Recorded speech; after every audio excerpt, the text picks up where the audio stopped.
feel free at any time to raise your hand. I'll try to see you on the, it's tough. I'm Danelle Johnson, and I've I been see. performing for about 10 or 15 years. I don't know. I've shot a Merriam, an Eastern, and a Rio. I'm still on an Osceola and a Gould. There you go. I'm applying for points in Arizona. So we're going to talk about some of that tonight. We're going to talk about hunting mountain birds and how you really can hunt smarter here in Colorado because we can't bait. So we're going to talk about some of that tonight. And this is I'm Lisa Thompson for all you people out west that we've never met. We're here with Huntin' Divas, and we're at the Cabela store here in Lone Tree. And so we just thought if we can't teach our classes here, we'll just bring our classes in on Zoom. So thanks for joining us tonight. And we hope you guys leave with some knowledge of some turkey hunting. We're not saying this is the only way, but this is what we put together, and this is how we've bagged quite a few turkeys. So, of course, we always will take questions at the end and stuff like that. But we're just going to show you our presentation. And like I said, if you have questions, there's a place on Zoom that you can even type in, and we can get to those when we can. sorry, that's my bad. Okay, here we go. You ready? Yep. Okay, let's go. So here in Colorado, we already did the draw. So that gets confusing to people because they don't understand what the draw means. But basically what it means is there's some special units here in Colorado that are managed more tightly where you have to have a specific tag for that area. And we'll show you that on a map here in a minute. But so we have a draw on February 2nd, which already passed. And then there will also be the deadline for the fall is March 28th. Over-the-counter sales have already opened, and so our spring season opens April 10th and closes May 31st. So it's about a 6-week season. The fall season September 1st through October 29th, but I'm always chasing elk, so I don't usually do that, but we'll talk about that as well. Something for Colorado people, so you Indiana people and out there, out in the east there, if you come to Colorado, so if you put in for a special draw, you can draw a spring turkey, and then you can do an over-the-counter. So you can actually bag 2 toms in the spring. So I hope that makes sense, but you can actually, if you draw one, and you can always buy an over-the-counter. So there's a chance for you to bag 2 toms. But just because you didn't get in the draw doesn't mean you can't still hunt, because you can get it over-the-counter. And most of the areas are over-the-counter, so. There's McKenna Jamison. Anyway, keep going. So hey, can everybody mute their phone? There's a lot of background noise. Yeah, if everyone could go down at the bottom of their Zoom and mute their Zoom, that would be great. Just because it's a lot of echoing, I guess, out there. So. Well, one of the things Also too, mute people as a host. I can say mute all, so I'll go do that. Yeah. The hostess with not the mostest. Oh, you weren't on mute? No, I'm muted. Oh, so gotcha. It is. So did you go to the next screen? I think it's better. Is it better, ladies? Okay. So I was also going to say on those regulations, you can actually go to Colorado Parks and Wildlife and download that if you want to look at any of the details behind it. So. The next page is what's new in 2021. And I would highly recommend that if you do nothing else with the brochure, at least open it up and see what's new, because sometimes what you think that you've always got to do or didn't do, it's changed. So I would say that both in turkey and big game, always read that second page of what's new. So this is what's new in 2021. I'm not going to read it. You guys can take a screenshot or, of course, get a brochure, and it will tell you what's new here in 2021 of Colorado.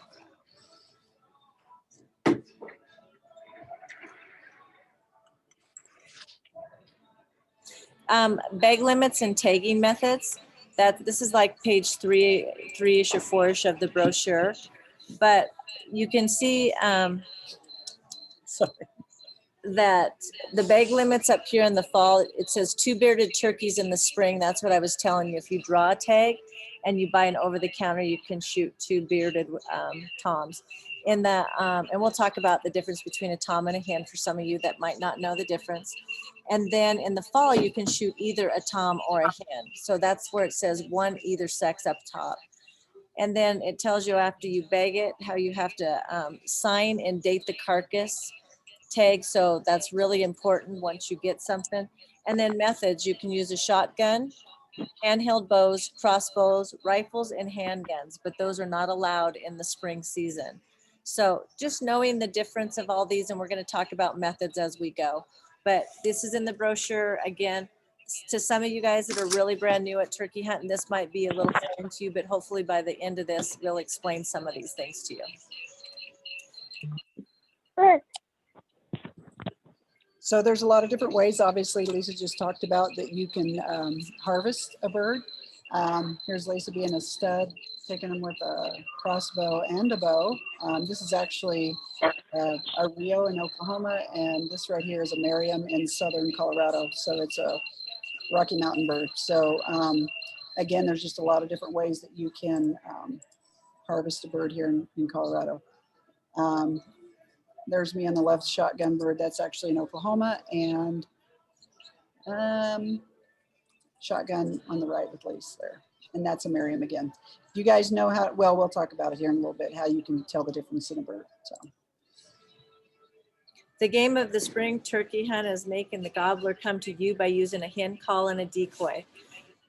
We grabbed a few decoys. I'd highly recommend investing in a decoy, at least one, because as this presentation goes on, we'll show you where a decoy is going to keep a lot of toms from hanging up. So that's why we want to talk to. Naturally, for spring turkey hunting, when a tom gobbles, the hens come to them. And we're doing opposite out there. We're clucking like a hen and asking the gobble to come to us. So it's a game you're playing. That's why we call it the game.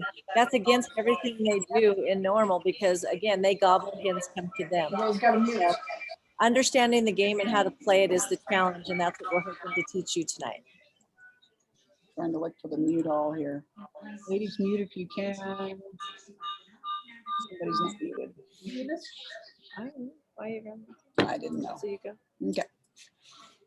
So the native bird here in Colorado is the Merriams. Rio Grandes were introduced in Colorado in the 1980s.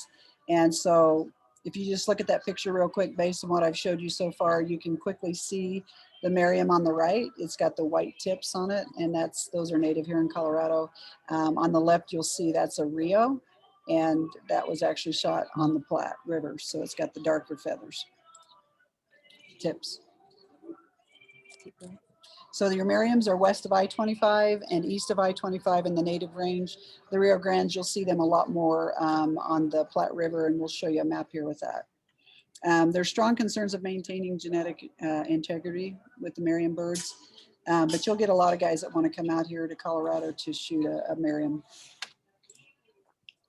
Sorry, I'm trying to admit people at the same time. So right here, this just graphically shows you where you're going to find those Merriams. Lisa and I both shot Merriams out on the western slope before. We've shot them in southern Colorado. We've shot them on the Front Range, and then we've shot Rios on the Platte. So show them here. So on this map right here in Colorado, this is the river right here. You have the South Platte that goes out towards Nebraska. So this is where you're going to find the Rios. And up here in the green is where the Merriams are at. And so do they crossbreed? Yes.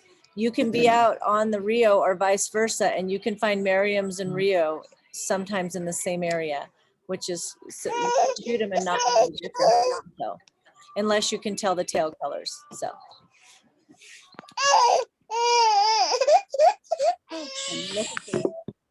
There's supposed to be a mute all here somewhere. If you guys could mute, I'm trying to do everything at the same time.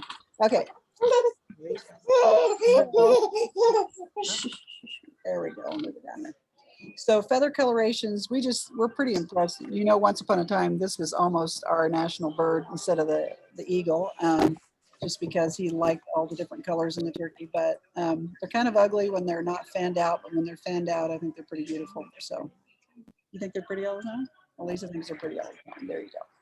So, so one of the things that people will consider more of a trophy bird would be how big the spurs are and how big the beard is. So these are just some beard pictures that we have. So the beard is kind of like horsehair. If you've never touched it or anything or been around, it grows with the length or how old a tom is. But a lot of times, even the older toms, the beard will get, if it's a tough winter, or they drag it a lot or something, it'll get chopped off. So it doesn't mean it's not a mature tom. It's just something has happened to it. But they're pretty cool. It's horsehair. Well, it's like that same density. This is a picture we took out on one of our properties that we get the opportunity to take hunting divas out, new hunters out to. And this was a fun picture. This tom that was missing, you could see a tail feather that's broke on him. We saw him a few times. This was taken from one of our trail cams that we put up, and we check them to see if they're coming through, and obviously they were coming through. The reason there are 4 of them fanning together is they're very communal bird, and they go up to each other, and they're trying to, basically there's got to be a hen somewhere nearby that we can't see on this picture, and they're all trying to tell her that they're the cutest, biggest, hottest one, and so they're really modeling for the hen that's probably on the other side of them. So that, and you'll see toms together a lot. They don't usually come in alone. They'll usually come in with a buddy. And obviously these 4 hung together for quite a bit of the season. So this is another picture from our trail cam. And I love this picture. It looks like one tom with 3 heads, but it's really 3 toms, as you can tell, and then the straggler behind. But again, there must be a hen in the vicinity, and they're just spinning around and just trying to, but they, That's the kind of bird you would shoot. yeah, you don't want to take that shot because you'd kill all 3. But again, we put trail cams up to kind of see if they're in the neighborhood and that sort of thing. So this is a picture. This is a true picture, not off the internet. That was from one of our trail cams. So one of the things a lot of people will try to tell the difference between a hen and a tom, and the snoot is something that's more developed on the male versus the female. If it's a young tom, the snoot may not be super developed. And if you're sitting there wondering, then you probably shouldn't shoot. Don't shoot, then figure it out before you shoot. So the snoot is, again, one of those things that you'll see more developed in a more mature tom. And we've had some pictures of that, but here you can see the snoot hanging down. And our good friend Whitney just posted this the other day on her Facebook. She said, "You can't be my friend if you don't know what this is." And she had just that part of the snood in her post. So anyway, my sister thought it was something dirty. Sorry. Go ahead. Breeding and social structures. Like I was saying earlier, toms gobble to attract females, and they usually, when the temperatures warm up in the spring.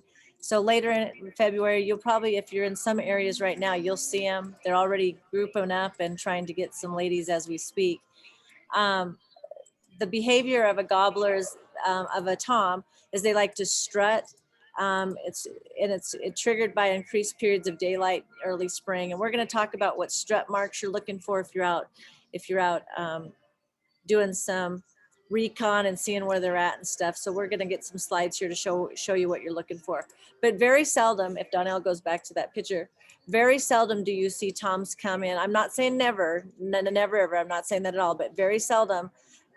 Even a couple years ago, I was with some new hunting divas, and I was calling, and I only got one gobble like that was coming, and I would have swore he was alone. And sure enough, he had a buddy, another mature tom that never even spoke. They very seldom come in alone. They usually have 2 or 3 because they're, like I said, they're very communal, very competitive, and they just are. Sounds like me. Yeah, it does kind of sound like you. Sorry, we have a little. Sorry. So even and even Penny this year, Penny's behind us, but she shot her first tom last year, and she had 2 big birds there together. And the biggest challenge with that is making sure you only shoot 1. So if you're in Oklahoma, you can shoot 2 at a time. I think Kansas, you guys can shoot 2 at a time, but in Colorado, we can only shoot 1 at a time. So wild turkey breeding and social structure, as daylight periods increase and warmer periods trend continue, gobbles and strutting intensifies. I literally had 50 turkeys in front of my house yesterday, and I was doing a yelp, and I actually got 2 of the young toms to come running towards me, but they're not quite doing anything right now in terms of mating, but it is coming soon, and it is a ton of fun once you start getting them in that mode. Where do turkeys sleep? They roost in trees, and the reason they roost in trees, if you're in our class, we would ask you to tell us why they roost in trees, but it's a little harder when it's on Zoom. But the reason they roost in trees is so they're safe in trees. They can't see very well at night at all, really. And so if they didn't get up in a tree, obviously coyotes and raccoons and everything would have a dinner on them. So they all get up in trees. And again, they'll be gone all day and they'll take off in different directions, but they'll come back and roost in similar trees. So if you can find out where they're roosting, that's helpful for when you're hunting them. And we're going to talk about that. And I'm always amazed. You can see this one on the right here. He's sound asleep, and I'm like, how do they not? I would fall out of the tree. I think it's quite amazing that They're more they talented than we even, are. yeah. Anyway, so it's pretty fun when you find them and you call them off the roost to you, and hopefully some of the techniques we have coming up will help you do And that. one of the things we typically talk about at this point, there's a really good special that was on PBS, I don't know, a couple of years ago, but basically a guy imprinted on these 12 birds that were born, and when they cracked and came out of their shell, he imprinted on them. He actually would sleep in the trees by the tree with them, and it's a pretty interesting. Do you remember the name of it? It's got good cinematography, but if you Google PBS, and A guy that thinks he's a turkey, something like that. You'll see it, but it was crazy. He said they had like 38 languages, and he even would get up on the roost with them. He was just a little, but it was a good study, but he was a little out there. So yeah. So what do they eat? Acorns here in Colorado. It's one of the things they really like. Dandelions. One of the things we like to do when a lady harvests a bird is open up the gullet and see what they are eating.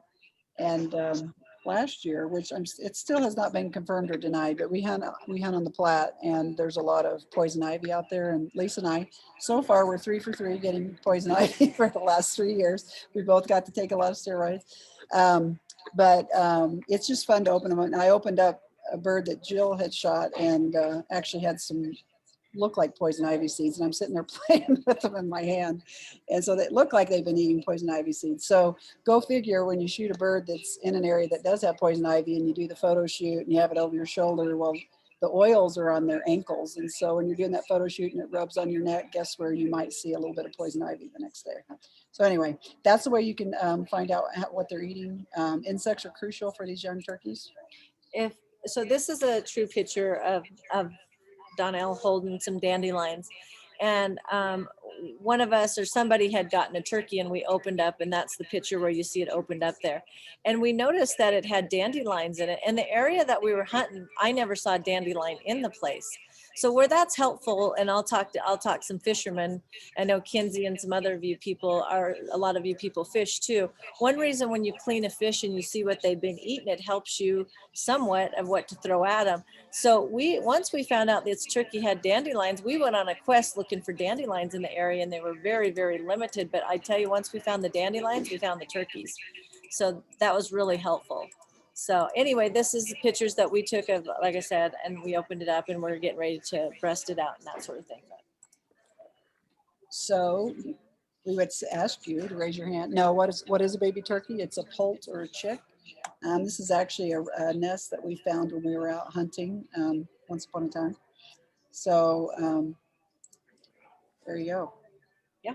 Miriam's, talk about them. So we talked about there's 5, some people would say there's 6 kind of, well, there are 6 kind of turkeys, but when you talk about you want to get a grand slam, the grand slam is getting 5 different turkeys and you have to go to different states to get them. But the first one is the Merriam, which Colorado is native to the Merriam. If you notice these pictures, you'll see the white tail feathers, and I'll take the cursor right here. See the back right here, all these, that's how you tell if it's a Merriam. And see the inside feathers are white like this? That's a Merriam. And some people shoot a turkey and have no idea of the species that they just shot. And again, we have Rios and Merriams, but this is how we know. The whiter, let's see, Merriam are mountain birds. So think Merriam, mountain, Merriam, and they'll have the white. So you'll find these up in the mountains, like it says, primarily they like ponderosa pines. And then Eastern and Florida and the Rio Grande by the white feathers of the lower back. So you can read that, what we have on the screen there. This is a public land hunt that we did with Wayne Carlton. He is the patent of the reed call that a lot of our hunting divas have seen, and it's Yes. it's right here. I don't even know where I'm looking here. for the- Okay, and so this is a diaphragm call, but Wayne Carlton, we went out to Montrose, which was a really fun hunt because he was part of actually bringing the Rios to the Western Colorado, bringing the turkeys out there, capturing them and starting a whole, what do you call it, a whole. Well, he had him transplanted. He worked with NWTF, but it is one of those things when people get ornery with us or don't understand hunting. If you can understand conservation, what hunters have done for conservation, that has been the most winsome thing for Lisa and I when we're working with people that are anti-hunting. And a lot of times they just don't understand how conservation, like we actually brought hunters money through NWTF, National Wildlife Turkey Federation, and they transplanted those birds on the western slope. And we went out there and hunted and saw quite a few birds out there. And it's pretty impressive that that happened in Wayne's era, and we're all getting to benefit from that. So that's just something I try to use on the education side with people when they don't understand. Even like the moose, I got to shoot moose in 2019, but a lot of people don't realize the Shiras moose were transplanted here, and now get to see moose quite a bit in the mountains. Well, that was transplanted through our hunters, the money that the hunters pay in for licenses and all of that. So anyway, so this is a hunt we got to go on with Wayne, and you can see it was a real different hunt for us because historically we've always hunted in springtime in grass, and you can see there's snow. It was actually snowing in the picture when I shot my bird, but what a different hunt, and just a lot of fun. And in that hunt, we did a lot of walking ridges and just calling, and we'd call down into canyons. And if we got a gobble back, we would set up back up against a tree, and the hunt was on. So just completely different from trying to pattern them and just be sitting in the right place. So that was a lot of fun. I think while we're on this slide, just not just about the harvest, but I don't want to forget to tell you guys this because it's little things like this that I think are a nugget to take with you when you're in the mountains hunting Merriam's. And Donnell and I have hunted them, but until you hunt under, the godfather of turkey hunting, but we're on public land. This isn't private, it's public. And we would walk a ridge, and I traditionally walk a ridge and yelp and try to get a hen call and see if I hear a distant gobble or anything, and then I work it. Well, Wayne taught us to walk the ridge, and we did it and did that. And a few ridges we got, many ridges we got nothing. But what we did is we walked that same ridge back, and to me that was mind-boggling because I'm like, we already walked this ridge. Why would we walk it back when there was nothing? And sure enough, I'll bet you 90% of the time when we walked it back, we heard something. Because just because when you walk it down, you don't hear something like a gobble back, they can hear you from a long ways, and it takes them a while to get there. And it was crazy. I didn't know to do that. And Wayne traditionally does that. He will walk a ridge out, and then he'll slowly walk it back to give him time to answer his calls, and it takes them a while, but they can hear you way further than you can hear them. So just a little FYI for you people hunting those mountain Merriams. I didn't want to forget to share with you. Whitney, that's the lab that's barking. It's not a cricket. Okay, so the Rio Grande, again, the one on the left there, I shot him northeastern corner of Colorado, so it's up by Julesburg. And he's actually, he's a cross, because you can see some nice white tips in there. And I think up in Nebraska, they have a lot of cross as well. I'm sorry about the lab, but it happens. But anyway, so you'll get that cross, but if you look at Lisa's on the right there, that's a solid Rio there that's got that more of Caramel. It's a caramel. And then when we get into Easterns here, it's even a darker brown. But anyway, so that's just the way you can know the difference in that. Penny, can you go take care of that lab? So here's an Eastern. This is a hunt I did with my son-in-law, 2 different hunts I did out in Missouri. And I feel like the birds, I'm trying to remember, they're a little bigger there, but they've got the darker chocolate brown. Actually, their beards are nicer. And the reason is we tend to get, like here in Colorado, the birds are not hiking, but they're walking up and down like the Rocky Mountains, and there's rocks. And the rocks will actually fray off their beards that are dragging as they get older. You have a more lush, you can see there, I actually got a few ticks while I was there. It's a lot more lush. And so their beards are a lot thicker, like a paintbrush. But anyway. So then you have the Osceola, and this is one that a lot of people that are trying to get the Grand Slam, Donnell and I and Penny included, but you have to go to Florida to get this bird. And not only are they fun to get, I hope someday, but of course they're good eating. But this is only found in Florida, and it's one of the 5 for a Grand Slam. And they're a lot taller bird, and they're a little bit more narrow, skinny bird. I heard they're really fun to hunt though. So that's on the bucket list. And a Gould is the last one. And this is one where, like, right now I'm just currently applying for points in Arizona, but one of these days we have some friends that live down there, and so that's just another one. If you have that on your bucket list, I think our birds are a little cuter, but you know, who's asking me? Did you bring any wings? No. Okay, so we just wanted to talk a little bit about the different terminology you'll hear people talk about when they're turkey hunting. A male that's over 1 year old is a tom or a gobbler, but if they're under a year, they're called a jake, and they just barely have a beard. The roost is where they sleep. The strut zone is where you'll see their strutting in the sand, and we're going to show you some of that. A female hen is over a year. Under a year is a jenny, and the fly down is where they're leaving the roost. So those are just some terms that you'll hear people say.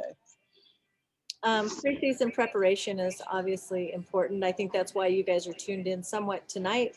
I hope just to learn something. Maybe if you take away a couple things that you didn't know, you know, you can't catch it all, but you can maybe take a couple things away. But, you know, pre-season gear and fitness. If you don't think that you won't walk some after turkey, you're fooling yourself, because you can walk a lot of miles. So, you know, get in shape. There's lots of, obviously you have Google and books and videos, and YouTube is great. Gather information from classes, CPW, landowners. This is the time if you're trying to get on. Let's say you drive to work every day and you see a group of turkeys down on some creek bottom or something. Feel free to stop in and ask the landowner. You never know, public or private, you know. So this is the time to do it, not during the season so much, because they get probably hammered. So camouflage, buy the best camouflage you can afford. You know, you want to blend in. One thing I would say, if you think you're going to be hunting down on the river bottoms for whatever reason, your camouflage is going to be a little bit different. And if you're going to be hunting up in the mountains, you're probably going to have some more green patterns and stuff. If you're hunting in a ground blind, which we do a lot of that with our hunting divas, we hunt from a blind. We actually don't wear camo up top. We wear black. And the reason we wear black is because inside the blind is black. You wear camo inside a black blind, you stick out like a sore thumb, to be honest. So we actually black out for if our blind that has a black interior. So that's something to think of. That's a lot of people always would say their turkeys were hanging up in the blind. Well, they can see you pretty easily when you're in camo. So think about that. I don't know what else was on that screen. Sorry, there you go. Oh, just get into hunting shape, whatever that means. Kind of like you people that, and I know Do we have Beachbody on Zoom. some Kansas people out there and all the pheasant hunting. I mean, you saw what we could do if, you know, you can walk a lot of miles pheasant hunting, so you can do the same with turkey. So get in shape. So preseason scouting is pretty important, and it's just a fun time to get out, and you can look for sheds while you're out there, set up some game cameras, and you can kind of make it a twofer. But we're actually going to talk a little bit about maps. Hunt Data sells maps that show your actual where their spring, summer ranges are and their roosting. And so that can get you in a starting point where there's public land. Obviously, remember when you're in the Rocky Mountains, if you're in the National Forest, you're going to deal with some other hunters. So just make sure you're taking all the safety precautions. We would tell you not to call because it's tempting, but it can cause you problems later.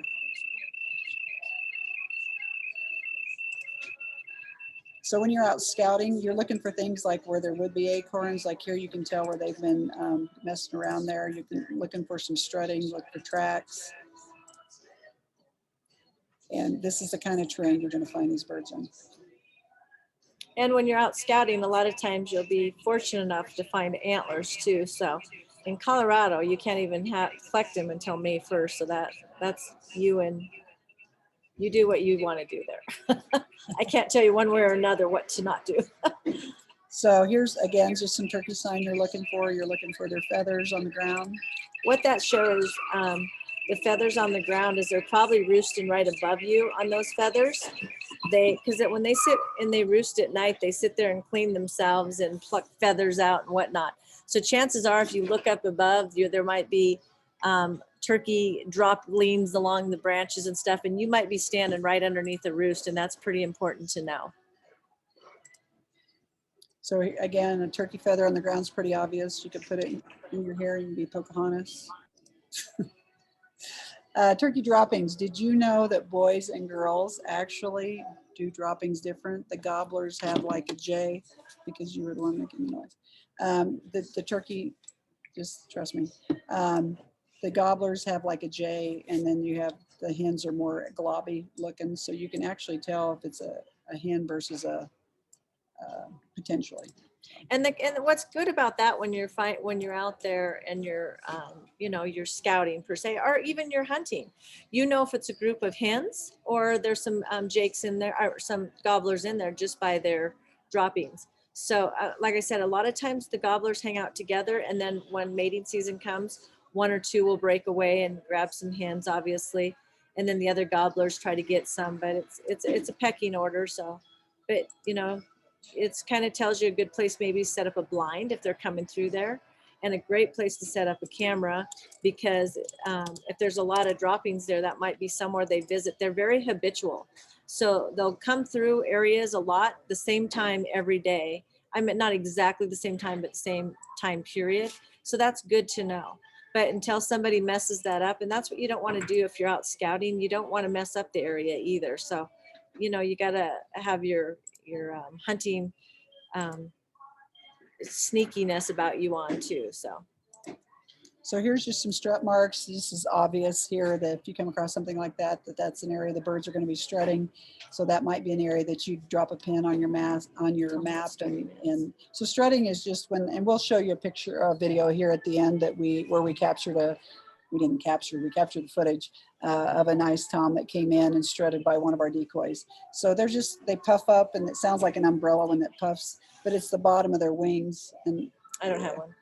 we don't have as many props as usual here, but it's the tips of their wings, and they're fanning it out and dragging it in the sand. So sorry for my lack of visual there. So these are different pictures over time that we've actually taken. Most every picture in here are pictures that we've taken. So we try to do it just for this reason of showing you guys, but we've hunted in the snow, and this is when you see a track like that, that's hard to not get excited. And then you're on the sandbar, and then of course over here in the mountains. So, fresh tracks means fresh birds. So, they're in the area. They just might need a call or two. So get your calls out. Oh, there was a slide in there. Paul, did you put that in? I did not. It's yours. Oh, I don't think I put another one in there. So is the sound better on the crickets? I guess you can all unmute and tell me. But so anyway. The reason we have a crow or an owl call in here, and here's Wayne, he's doing a crow call. But if you're trying to figure out, how do you explain this? If you don't want to over gobble, basically, because they fight enough that if you gobble, sometimes a gobbler won't come into another gobbler because he doesn't want to fight anymore. But if you're just trying to see where he's at, and then you want to do some hen call, this is an owl call. So I carry a crow call and an owl call. And a lot of times when you blow on an owl call, he will gobble. It's called a shot gobble.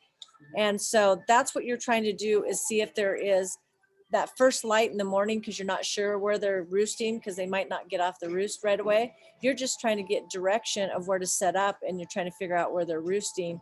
So you'll do something that will provoke them. And an owl call or a crow call will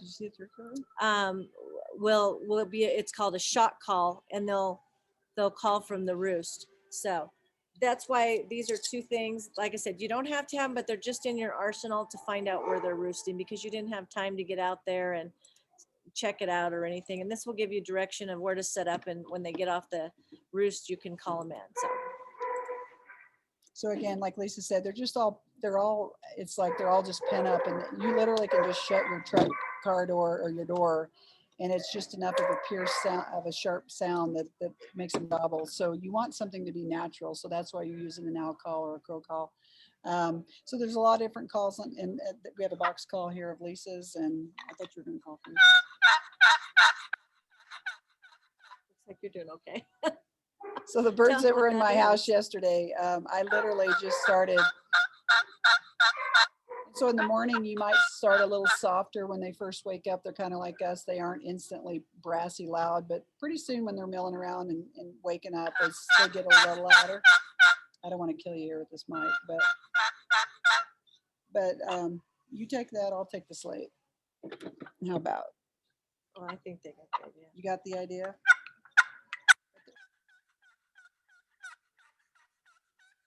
You'll hear different songs. Is that better than the cricket sweat? Sorry. So just practice. This is where like a YouTube video or, I mean, practice is key. But honestly, even some of where you think is a bad call, you'd be amazed that they don't think it's a bad call. So it's better to have something than nothing. So what we're doing yelps and we're doing hen talking because we're trying to get the gobbler to come to us. So everything we're doing is female stuff.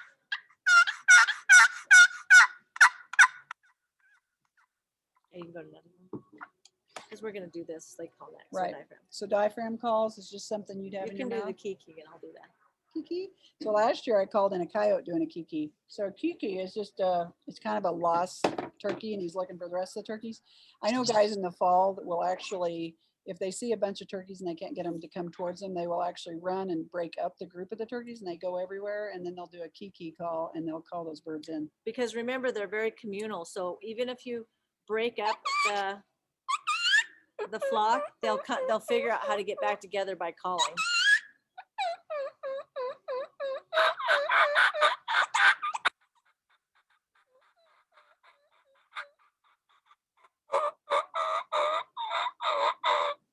Yours is raspier, so a lot of these will be called like a raspy hen, and so you'll see on the actual latex of it, it's more torn, so it gives you more of that raspy sound, and you'll even see that on her calls here on the screen. So that's just more of a raspy hen.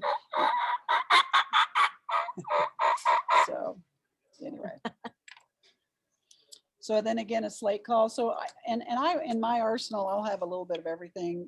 Like on one hunt I might have a slate that's working better, and if I've got a tom that's responding, then I'm gonna work that.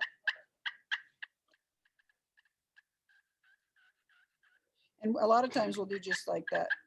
It's like a purr. It's almost like a cat, but it's.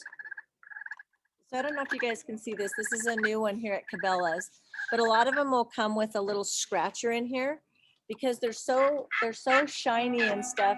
What they want you to do is scratch it up, like this one that Donnell's using. And so you want to scratch it so it has a raspier sound. You don't want it so perfectly clean. The more strikes it has in it, the better. So I don't know if you guys can see, this has a little scratch right here. I had one time when I was Eastern hunting and I had a slate and and I called in a hen. She came all the way thinking she's going to have another friend. So let me show them something. So this is it came with one of, I think I bought it extra. It's actually something you can buy to scratch up your slate calls. So I can take this and I'm trying to make it scratchier. So I'm trying to make it rougher so it will give a different tone. And Donnell can.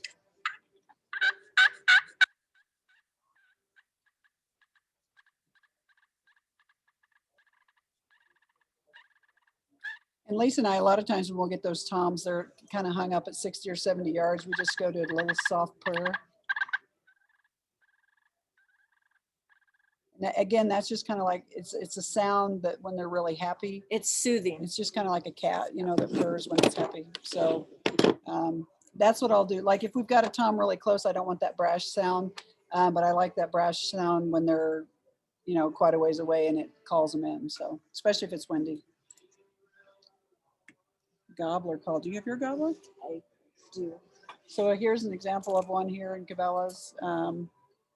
And this was made by the NWTF. It's a little, she's Vanna White's looking for her stuff right now. I carry a gobbler, but I can honestly say I don't use it very much. But that's how we got one with Penny. I know. I'm just saying, I will do a crow caller owl in the morning. And I'm not saying that I just don't use it a lot. I use my hen calling the most, but do I sometimes use a gobble? Definitely. If they're hanging up and you're not getting them to come in with the hen, just do it. feel free to gobble at them, and you get them on a right day and they'll come in. But they make these things right here. Do you want to show them the real Yeah, ones? I do. So you can come here at Cabela's obviously and buy one, but these are shakers and they're probably the easiest gobble to do. I just loosen mine, but you just loosen it. So And the way we use that with Penny is that like literally, and she shot a nice big mature bird. We'd been hen calling all morning and they'd gobble. We'd hear them gobble off in the distance. And I finally did a gobble and then a hen call right after it. And we had a big tom come in. She didn't get a shot. She didn't have the angle. There was a tree kind of in the way. And it wasn't even another, 45 seconds, Penny? And she's like, well, what about those two? I'm looking at the video footage of the bird we missed. And she goes, what about those two? And she shot a really nice mature tom. And literally all three of those toms came in within a minute of me gobbling. So I do think it creates tension. Like Lisa said early in the presentation, you're asking them to go against the grain, and that's the game. And so typically they're wanting the female to come to them. But when I created that tension that another male had beat them to the target, that's when all of a sudden three big toms came in. So Yep. I wouldn't overuse it, but I think there's a place for it. and I'm going to show you my turkey vest, and I'm not saying everyone has to run out and buy a turkey vest, but just the more things you have in your arsenal to get them to come in, the better. And like Donnell was saying, they probably were in the vicinity working their way, but once they realized there was a tom already in there with the hens, they were like running in there saying, we got to get him out of there or whatever. So that's how it works. I mean, there'll be times you'll shoot and miss and another tom will still come in because even the shotgun didn't even scare him. It's crazy. So one of the reasons you want that, but when you're carrying it around, you don't want it in your bag making all these crazy noises. So there's like a mute on it. So when you turn it to the right, it doesn't make any noise. So you don't want to sound like the bag lady coming with all your little toys. So one of the things we do with this is we'll just take like a hair tie like this, and we'll just put it, well, this one actually has a thing here too, but if you don't have one Show on 'em the it, hair tie. Show 'em the but the hair tie works really nice because all you have to do is put that in between so that then when you're carrying it in your bag, it doesn't make any noise. Isn't that a nice little trick?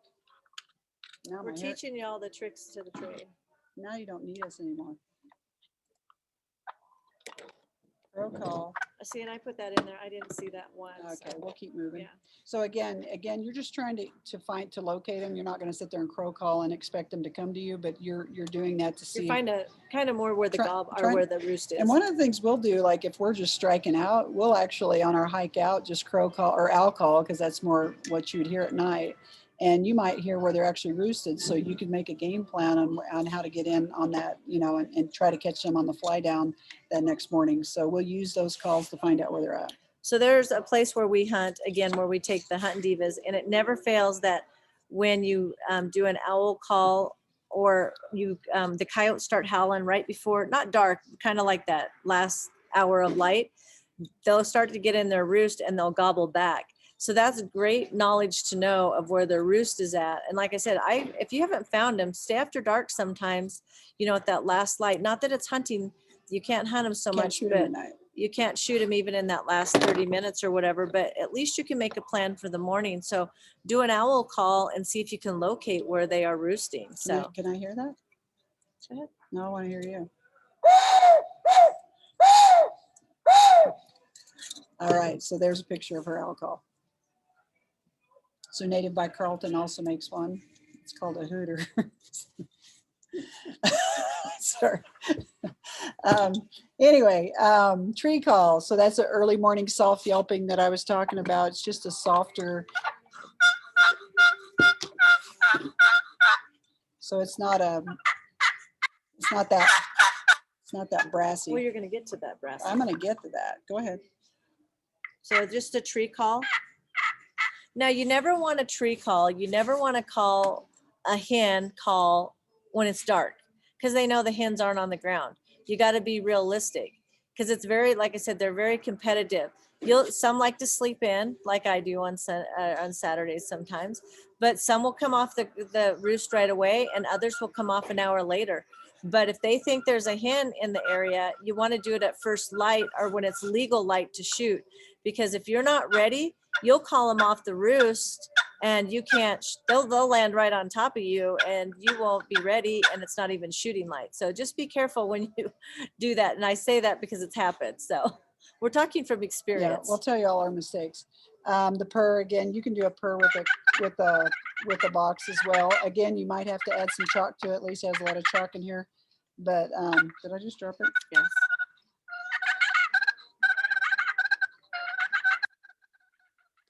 That's just that content. And Show them then, what the chalk is for. If you can find it. and then a cutting is just a very excited hen.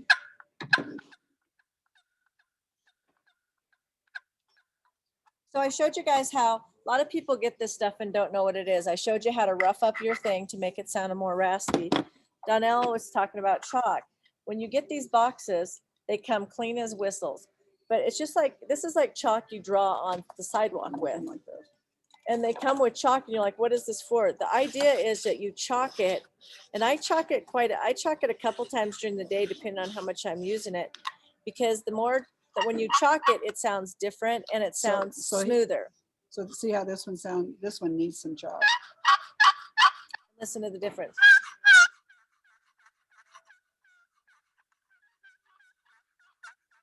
So that's what the chalk is for.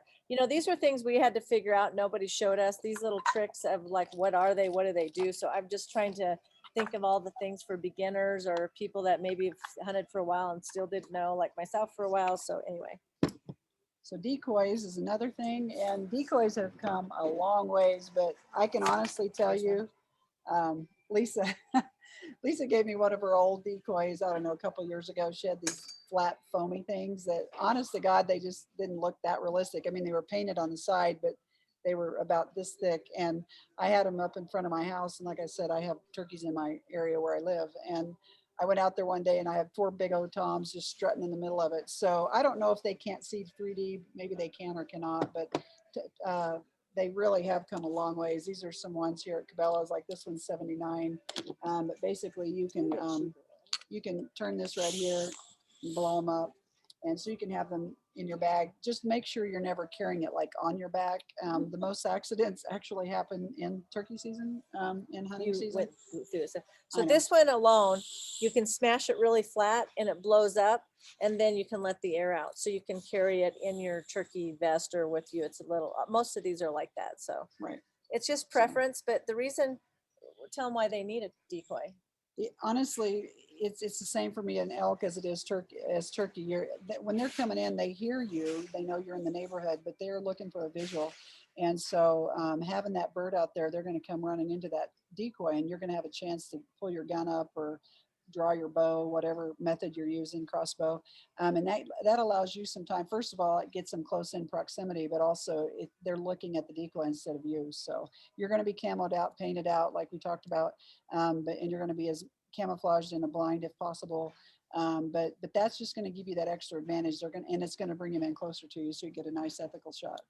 So there's one thing we haven't talked about, and I don't even know if it's in this slide, but there's one sense that turkeys don't have. And again, if you were sitting here in our class, we would go through all that. But I mean, you are in our class, but I'm talking physically. But they cannot smell, and so, but for what they can't smell, they can really see. So the reason we use blinds a lot is because people, myself included, move around a lot, or they move on the ground because your back hurts, or you've sat for 2 hours and he hasn't come in and you're working it or something, or it's freezing or something like that. So you can fidget more in a blind and get away with it.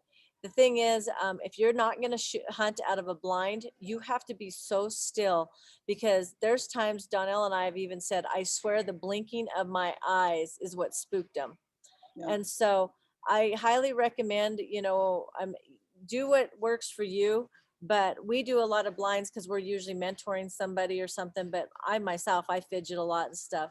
But they can see really, really well. And I mean hundreds of yards well. If they're hanging up, and let's say you've been out a couple times and you can hear them, you can even see them, but they're not coming in that last 150, 200 yards, whatever it is. I tell people a lot of times, do you have a decoy? And most often people say no, or they don't want to carry it or something like that. Another reason you have a decoy, it's kind of like when your mom calls you into the kitchen or you have Thanksgiving dinner and she calls you to the table, and then you go in there and mom's nowhere around. Well, the reason you came is because she called, and then you expect to see her at the table, but she's not there. So the same thing for them. I mean, you've been calling, they expect to see a hen, and they see nothing, so they can see that far, so they don't come in. The other thing I want to tell you with the decoy, a lot of people make the mistake is they'll set the decoy up and they'll go right behind the decoy and hunt behind it. Don't hunt behind your decoy. Have your decoy out and you hunt either in front of it or off to the side. Chances are they're going to come in, and if they hang up at 60 or 70 yards, they've come in and broke that 30 yards and you still can get a shot because you're in front of your decoy off to the side. Never hunt behind your decoy. Not a good idea, because they're probably going to hang up too far for you to shoot. And again, a lot of things happen if you don't, if you set up in front of them off to the side, so you can get a bow shot, a crossbow shot, or even a shotgun shot. So, you know, if it's out in the middle or in a draw or something, get 30 yards or 20 yards above it. They'll see the decoy. That's what you want. You want the tom looking at her, not you. And if you're up behind it, they'll see you, especially if you're fidgeting with your gun or your equipment that you're going to shoot with. So a little known fact up here on the left here, this is an actual hen that was shot in North Dakota during, because you can shoot hens in the fall. Yeah. And Lisa actually That's a real it, hen. That's a real hen. She actually had it mounted with her taxidermist, and her name was Betty. Hope nobody on the call is Betty, and we called her Ugly Betty, but anyway. She was real. She was a taxidermist one, and I had stakes in her, and we used her as a decoy, but then she was just getting too beat up by the toms. So yeah. So this is a gobbler, and a lot of times we get questions on, you know, what's the right thing. If I could only take one thing, then I would take a hen, because obviously he's looking for some action. But then if I can take two things, I'm going to take a gobbler and a hen. And this right here is supposed to look like a Jake. He's got the shorter beard. So that more mature tom's going to come in and try to beat him up. And if you've ever watched any videos on YouTube, they're pretty mean to each other with their spurs. And so you create a little, again, tension, like he's already got the girl, so that gobbler's going to come in. But again, if I could only take one thing, I would take a single hen. If I could have two things, I would take them both. So. And then this is just you'll see this a lot. I mean, you'll see turkeys grouped up together, toms. These are all toms grouped up together. You'll see jakes grouped up together. And if you're shooting with a shotgun, this is not a shot you want to take. You need them to get far enough away, because the further you shoot, your shotgun is gonna spread. So, you know, with the bow shot, you have a little more forgiveness, or a crossbow, because you can kind of single one out and take a one shot. But this is not a shot. We're just showing you how it's not unusual. I mean, we saw the same 8 jakes last year constantly together. They were just buddies throughout the whole season. So you'll see a lot of toms together a lot of times. And sometimes you might see 1 or 2, but that's very unusual. So what happened here, and the reason she has my picture in the bottom left-hand corner, we'd gone to Oklahoma and we bought a tag, and in Oklahoma you can shoot 2. And we had our shotguns with us, we had our bows with us. And the deal was I was going to shoot one with the bow first and then switch to shotgun. But being a competitor and things were going slow, I switched to shotgun, and I had these 2 jakes come in, and they were about probably 10 yards apart. And so I aimed at the one that I believed was far enough away, and I ended up shooting both. So make sure, the good news in Oklahoma is that you can shoot 2, but I was done. I'd shot 2 jakes and I was done, and I didn't get to use my bow on a mature tom. So I was pretty bummed, but happy at the same time. You can't eat the beard, right? That's what they say. That's what I say. Gun, extended neck, no body shots. The reason you don't want to shoot them in the body with a shotgun is because you want to eat them. I think most people want to eat them at the end of the day, and then you've just put a bunch of BBs in there and you've probably bloodshot it, so there's not going to be a lot to eat. We archery hunt them also, and you want to do a body shot to hit the vitals. Donnell and I for years had been trying to shoot them in the head, and that was an expensive lot of years of wasted out-of-state tags. And I think my first and only one that I've gotten with my bow was probably about per pound about, I don't know, $100 a pound by the time I got it, because I'd spent so much money trying to get one with my bow. But again, once I figured out of just shooting, we show you, if you have a bow, where to shoot. Take a shot in the body, just like an arrow that brings down a big game animal. And I was 1 for 1 when I figured that out, but boy, it was an expensive lesson for sure. Well, we had a friend, we were actually in Bass Pro, and Chris Rowe, a really good friend of ours, and he said, ladies, he said, just shoot where the white feathers start. And so one of the things you'll find in their wing is like an armor. And I've literally watched people with shotguns shoot them, and they didn't aim at the head, they aimed at the body. And I've watched a bird spin like a top and then run off. There, whenever you get those wings, if you ever look at them, they're just webbed. I mean, it's like an armor, and so they can't penetrate. So you want that vulnerable neck shot that's going to take them out. So again, for bows though, you shoot right where the white feathers start. We talk about turkey gear needed. You won't be able to get that up. It's big. This is my big vest. Big fat vest. Here we go. Oh, you're gonna knock me out in the back. Here we go. They can see the picture. All right. But we have the nice thing about a turkey vest, if you truly invest in one, they're not too terribly expensive, but they have a place to put the box call, the diaphragm call, the slate call. They made it just for turkey hunting, and I'll tell you, it's money paid for when you sit on that nice cushion if you're out cushion. and you don't have a blind, because your little bottom starts to hurt after a while. My bottom's not little. So you get me so distracted. Decoys, hens and gobblers. This is turkey gear needed. I shouldn't say needed, but turkey gear may be wanted. Rain gear, because it seems to always rain during that time of year. Good boots, binoculars. The reason you want a rangefinder is when they're coming in, or maybe range the trees around them or places, so you know how far you're shooting. It doesn't matter what you're shooting, and calls. And that's, again, you don't have to have a vest, but they literally made it for the idea of a turkey hunter putting all these little tools that we've been showing you in there, because I'll tell you, it's easy to lose them and it's easy to get them mixed up. So one of the things we'll do too, and we're mentoring ladies, we'll range find it, and we'll kind of build a perimeter with a couple big rocks, so they know once those birds come inside those rocks, they can shoot them. So if you know exactly that's 40 yards, 50 yards, 50 gets on the upper end of whether or not, like I switched to a tungsten shot where it's literally I'm paying about $6 or $7 per shell, but man, that holds a tight pattern and I can shoot pretty far with it. So especially with the 20 gauge. So set up locations. A blind is going to be your very best friend, but if you don't want to spend the money, you can do tree stands. You can do a makeshift blind with whatever the terrain is around you. Camo up, be by a tree. Honestly, the very first time I used a diaphragm, we were on the Platte, and we'd sat in the blind for a couple of days, pretty frustrated, and I just went hiking down along the river, and I saw a bird way at the end, so I just backed into a tree and I started just doing a soft yelp with the diaphragm, which I didn't think I sounded that great, but pretty soon I just saw this redhead coming at me, and actually I was trying to figure out how to get my gun up and get the shot because he was just coming straight at me, but I waited till he was almost on top of me, and when I pulled up, of course he ran, but I had a nice short shot, and so I got him. And that's just a word to the wise, and everything we're telling you is things that we have made mistakes in. From a makeshift blind with limbs, when you make your own blind, make sure you gave yourself room to shoot.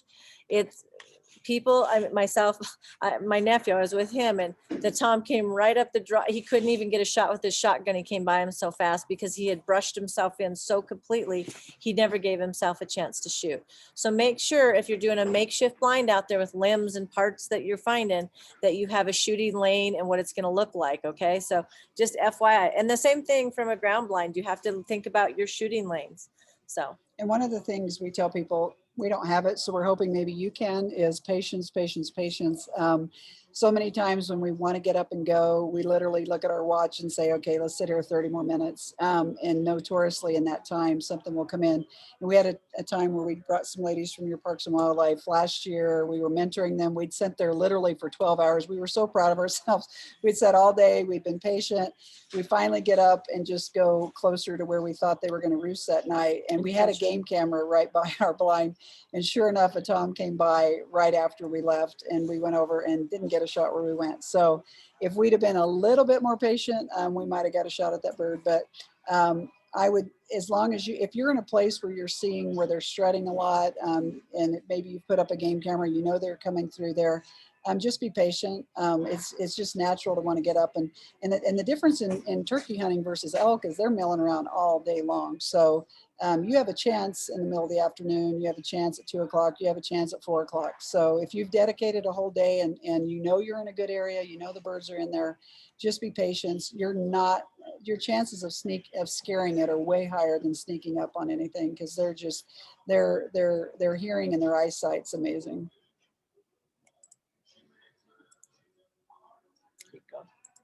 We're going to keep moving. This is just a hunting equipment. Make sure you pattern your shotgun. I know a lot of people don't even know what choke they have in. So if you have a chance, get out to a range or go somewhere out in the country where you can get out 10, 20, 30, 40 yards and see what you're doing at 40 or 50 yards, and say, maybe you realize you shouldn't be shooting at 50. You don't have a good enough pattern, but maybe 30 is where you're solid. And just make sure you got the right choke in. Make sure whatever you pattern is the same ammo that you're going to be using, because it does shoot different depending on what you're using. So be prepared, have a survival kit. Anytime you're in the mountains, make sure you're being safe. And I'm quite sure you can't read all that, or maybe you can screenshot it. But if you guys, any of you guys want this presentation, we can email it to you as well. But this is just kind of a hunt preparation, some archery stuff, some general hunting gear, clothes. It's nice to, not that you have to have every single thing on this, but let's say you're going on a turkey hunt and it never fails that you forgot your broadheads or you forgot your release. So it's kind of a checklist. So if anything, you just pick things, you highlight the things you want to take, and then just make sure you have them in your stuff, because once you're there, it's really hard to find. And don't forget your tag. Yeah. And a pin to sign. Been there, done that. So this is the maps that Hunt Data does, and we literally actually show you where the concentration is. Hunt Data is a company that Dave started about 30 years ago, and Lisa and I both have done a lot with that. But it actually works in the backcountry just like a GPS. It works when you put it, you actually do put it in airplane mode to save your battery, and it'll show you where you are. Works with Garmin. It's a Venza map. So if any of you guys want to download that, I will, if you just send me a chat or send me your link, and I will get you at least a turkey map of Colorado that shows you where the unit boundaries are. If you want a specific area, we sell a thumb drive that has all of the elk. It has over 4,000 maps on it, but even on the turkey, it shows where the roosts are, spring and winter are. So Avenza Maps, if you guys want to download that, I will give you a free map later.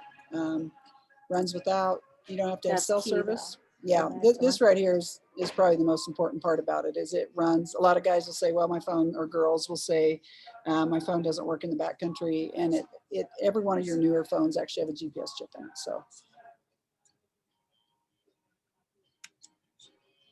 yeah. So here's just the way that I would use that.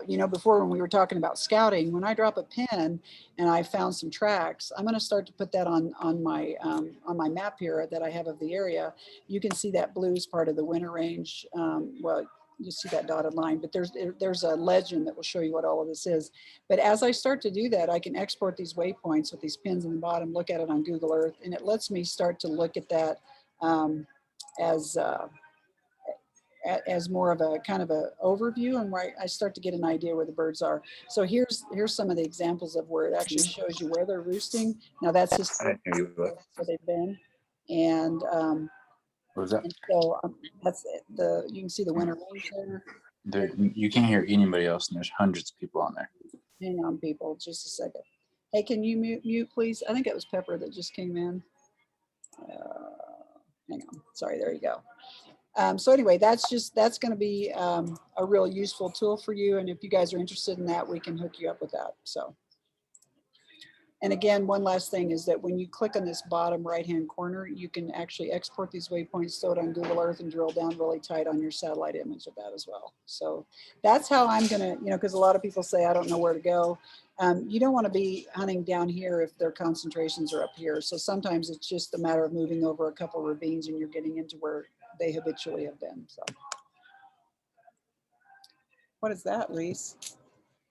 So how many turkeys do you guys know? How many feathers a turkey? Oh, I can't ask you. You have to all unmute. No, yeah. Plucking a turkey is a big job. We would ask you in our class here, if you were here, how many feathers does a turkey have? And while you guys are thinking of a number, we're going to probably tell you, but they have a lot. And we had a friend that was amazed how many feathers they had, but they have over, is it 5,000? That's the next frame. Yep. So sorry, I'm just telling you there in the chat. If you guys put your email out there, I will send you a copy. Over of the 5,000 feathers, and I know because I plucked this one. And this is how you clean them too. So we actually have two toms here to clean. And I take the feathers off the chest and then I breast them out once you get them to where you're taking them. So. Actually, the best part about plucking feathers was when we hunted with Sharon and she goes, oh, that looks like the turkey at King Soopers. She says, it looks like the butterball I I'm buy like, for well, Thanksgiving. I'm like, well, it is a turkey. It is a turkey, in fact. So This is me cleaning a turkey or showing. Donnell's taking the footage, but I have a really sharp knife here. I've taken the feathers off the chest here. The breastbone is sticking up, and I use that as a guide. As you see, I've got the pointed knife right along the guide, and that's how I take the meat off of the turkey that way. look at her nice French manicure. Isn't that nice? Yeah, you don't want to break a nail. So yeah, so anyway, she's just cutting along that ridge there. And see how she's just slicing straight down until that breast just, and you kind of pull it, especially when it's warm. You just pull it and just I let keep the knife cutting. the point of the knife do the work. I pretty much just, it's a scalpel, and it just pulls away as I just touch the knife to it, and it comes off as a whole breast. So now you're more than welcome to pluck the whole bird, take out all the guts and stuff and cook it just like on Thanksgiving dinner, but we smoke it a lot and do different things with it. So I just take that, the legs and all that. This is where we opened up the gullet and wanted to see, it's kind of like what they've been eating all day and stuff like that. So another one of the trophies that people like to look at on a bird is just their spurs. So if you have a bird with a 1-inch spur, you have a great bird. But one of the things I will say is a lot of our mountain birds, again, just like the beard thing, when they're going up and down those rocks, especially down southern Colorado, there's a lot of rocks in there, and down where McKenna is. And what you'll find is those spurs aren't as long because they just wear them down, versus if they're in a terrain that's more grassy. So. And Lisa there is eating a little fresh meat. So that's a leg that I took off the leg, and I take each leg off. So we take all the meat, it's just in portions instead of having to pluck the whole thing. Just take it off in sections. So. And here's just a way you can mount it. You can see here's where I shot a real small bird. There's some longer feathers. And we're almost done. We're going to play this video for you. So here's some footage you'll get to see. We were actually in Oklahoma. If you look out here in the field, you can see there's quite a few birds. We had a decoy right here. Yeah, and this was our last day. We'd been bow hunting the whole trip, and so we had switched to shotgun. So we didn't have our bow with us, which we were pretty bummed, because this bird came in and we had 2 bigger toms out here. And he's a nice bird, but there were 2 bigger ones out here, and my dad was hunting with us. So we really didn't want to shoot because we knew once we shot, we would clear the field. If we'd had our bow, we would have shot this bird. So this bird, this is rated G. Nobody gets hurt. The whole family can watch this film. So, but you'll see here where this tom's coming in. And we have the Killer Z that's made by Primos. And it's got like a kite string, so you can pull on it and it fans his back feathers. So we have actual feathers in that decoy. So that's a decoy there. And he's going to. We're in a makeshift blind that we didn't really do very good at shooting lanes in general. So what's really going on in the blind right now is we see these other 2 big birds and we're like, okay, well, they're still coming across. So we're like, okay, just shoot the bird in front of you. We're going to count to 3. I'll shoot it once. And Lisa goes, yeah, but the one out there is bigger. See his snoot? Do you see his snoot hanging there? So again, that's obvious. That's a tom. So if you're sitting there going, I can't tell if it's a boy or a girl, then don't shoot it. Because the really mature toms, it's obvious they're a tom. They got that snoot hanging. And he walked in to try to lure that hen away. See, we put the hen underneath the tom. So he's trying to lure that hen away so he can mate with her. So he just sits there and fans, but yeah. And those other 2 are cruising over, which you can't see that. Long story short, we take shots and we miss all 3. Yeah, I looked at the team. I said, I'm pretty disappointed in the team. Yeah, we went home with nothing. But that's okay. That's why we do it. It's the journey. So you guys are more than welcome to ask questions. We will email this presentation unmute if you to want, you. and Yeah, if ask. you want to unmute and everything starts ringing all at once. But we're just here to answer your questions, and we will email this PowerPoint presentation to you as well. And our final theme is go chase your wild. So there's us and the Grand Canyon we didn't go off the edge because we're obviously still here. So, Give them the last frame where they can reach you. So yeah, you can email us if you want. Actually, that would be easier for me if you would just shoot me a quick email at huntingdivas10@gmail.com, and I will do a reply and share. I'll share it to you via Dropbox because it's a big presentation. It's 80 meg, so I won't email it. I'll actually share a link. So, any questions? Anything? I'm sure things that have Whitney worked, has things some that have worked crazy for you comment. that we didn't address or could help us. These are just things that we've done. Doesn't mean they're right necessarily, but it's how we've begged Toms. Anybody? Unmute. You got to unmute. Jordan, Kinsey, Pam, Kim, Chris. I'm just seeing who I see. Julie, do you have any questions? Pepper, Kara, Ashley. Oh, there's a hand up right here. Is that you? I don't know who that is. That's iPhone. Oh, Kinsey has something. Kinsey's got her hands. Talk to us, Kinsey. How much for your hunting spots?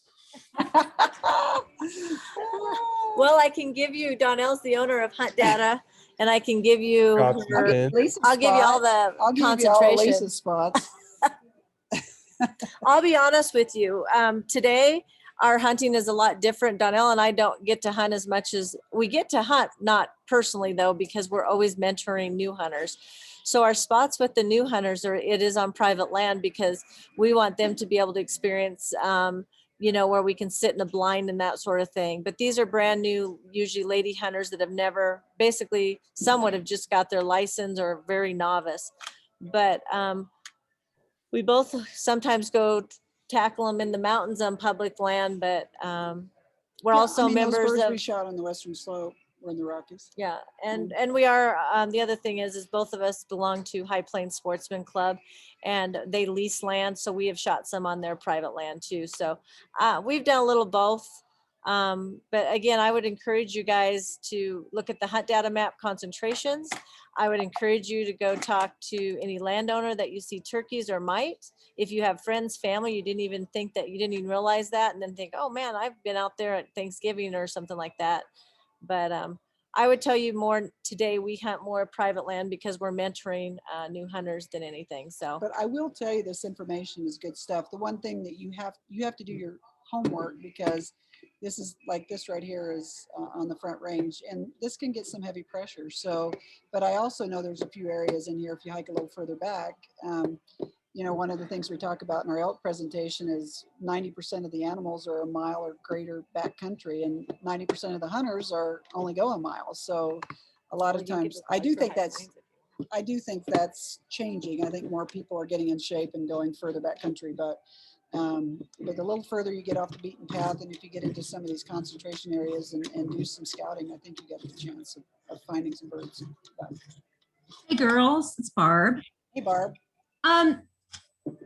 I'm going on your turkey hunt or your turkey clinic, as you know, but I was wondering about chokes. Like I've got Carlson turkey choke. Do you guys ever use those? I have not, but it's like anything today, like Baskin and Robbins, there's 50 kinds of turkey chokes. So I think any turkey choke is a good choke. To be honest, it's going to give you a little bit more distance.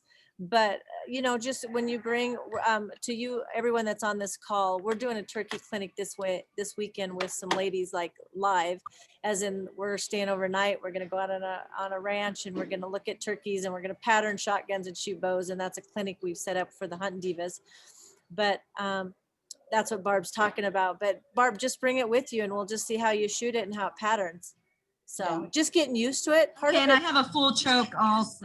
Yeah, Yeah. but we'll put that turkey Also- choke on. It'll give you a little more extension. Well, and what we'll do is we'll let you take Okay. a shot with the turkey choke and let you take one with your full choke, and just show you the difference and see if it's worth it. Okay. Cool. What did you say, Penny?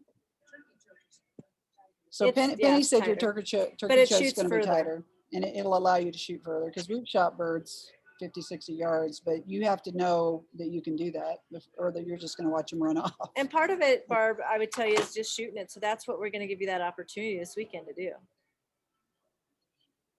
Works for me. Yay. Jordan, any other wisecracks for us? Oh, he's leaving. He came back.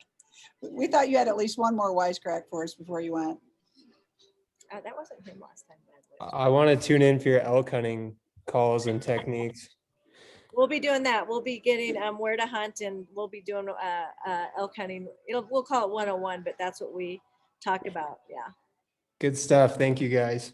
Thank you guys for tuning in and looking at us. We put all the video people together so we could look at you. We like to look at your cute faces. So thanks for joining us.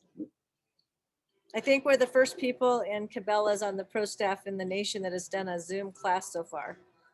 They weren't sure what that would look like, but you know what? Why can't we come to your living room? If you guys can't come here and we can't hold a classroom, why can't we come to you? So thanks for tuning in.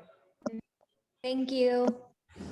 So again, if you guys will just email us at huntingdivas10@gmail. We will email you a link to our Dropbox. Go Oh back my to the- goodness. There you go. Can you guys still see that?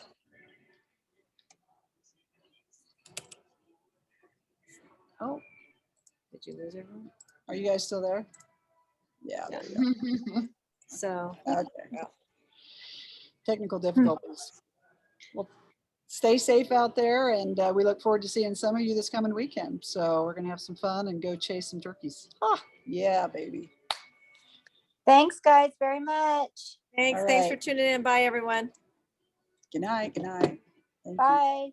Bye. Oh, it's like trying to have you take it over for a while because I was a little sleepy. Did you try? Mm-mm. That's awesome. What time did they?